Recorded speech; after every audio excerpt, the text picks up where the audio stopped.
All right, good morning, class. Today, you guys are basically going to talk about comparing linear functions and exponential functions. All right, so we know the main two functions we've been talking about this year has been linear functions, which are a straight line, and exponential function, which basically is like a curve. Okay? All right, so number one, graph the two functions. Which function has a greater rate of change over the interval bracket 0, 3? How do you see that in the graph? Which function has the greater y-intercept? Okay, so you guys are going to follow along with me. What we did was we already inputted our x values to find our y values, and we had graphed that line. So you see for 1/2 to the x, the line is decreasing, and for g of x, your exponential function is increasing. So you have one decreasing, you have one increasing. Okay?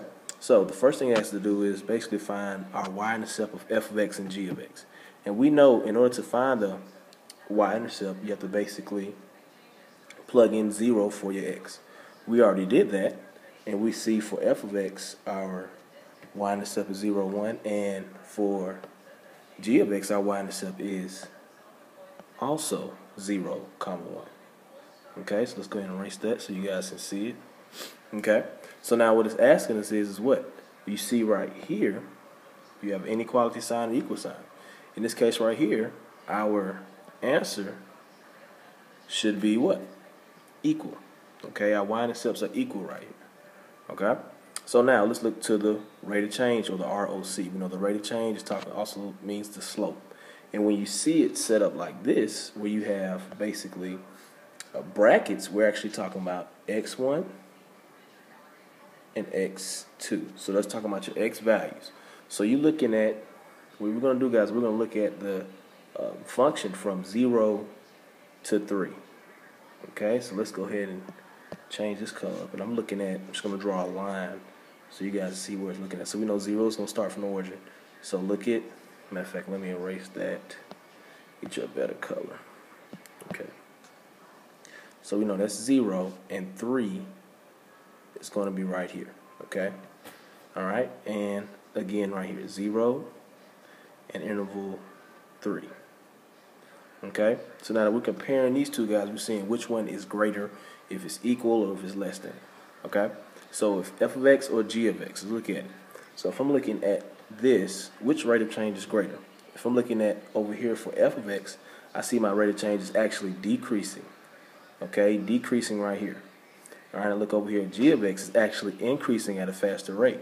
So if I want to guess which one is greater, I'm going to guess for this one, g of x. So what that means is f of x is actually less than g of x. Okay, so guys, go ahead and put that into your boxes, and let's move to the next one. Okay, guys, let's move to number 2. So this question basically asks, Tim and Tom are twins. They both want to become good free throw shooters. They each devise a separate workout plan to get better at shooting free throws. Tim is going to start with 50 shots and increase by 20 each day. Tom is going to start with 20 and increase by 25 each day. Okay, so for A, it's basically asking us to write a function for each person. Okay, so we know for Tim, if we're looking at this and it says, go to Tim, and we have the underline right here, he starts at 50 shots. So first of all, let's think, is this a linear function or exponential function? I know it's a linear function. The reason I know it's a linear function, guys, because it gives me a starting point and it tells me I'm increasing by a certain number each day. That's going to be my slope. Okay, and the exponential function is the one we just previously did. You're always going to have a rate. Okay, you did that with exponential growth, exponential decay. You always have a rate, and it tells you what the rate is. In this case right here, you don't have a rate. We just have something that is increasing by each day, a constant rate, okay? So Tim is starting. We know we start off at 50 shots, so we're going to look at y is equal to mx plus b. B is my start value, so when I'm looking at this one for Tim, my b should be 50, okay? And then what's my m, which is my slope? 20, because I'm increasing by each day, okay? Now let's look at Tom, same thing. He's going to start with, again, 20 and increase by how much? 25 each day. So if I'm looking at this, my start value should be 25. Okay? I'm sorry, my start value should be 20, I'm sorry. And then my slope should be 25. And if you look to your right, guys, we went ahead and graphed that already. You graph your y-intercept by slope each time. So we're going by tens. So make sure you put that into your for your graph. I'm going by tens for my y value and going by ones for my x values. Okay? All right, so let's look at this. Now, next thing it asks to graph each function. We already did that. And now we see something up here, right? Where do they intersect at? If I look over and I basically count, I have 6, okay? And I'm going up 170. So my intersection point is 6 and 170. So what does that mean? What does that mean right there? Okay, so what does that mean? We know that at 6 days, okay, and I went and put this on the graph for us, he's going to go 170 shots. Okay, so that's what does that mean? That's where they both are going to have the same number of shots in same number of days. We know basically, we talked about this in Unit 2, this is called our solution. Okay, that's called our solution, where the two lines intersect.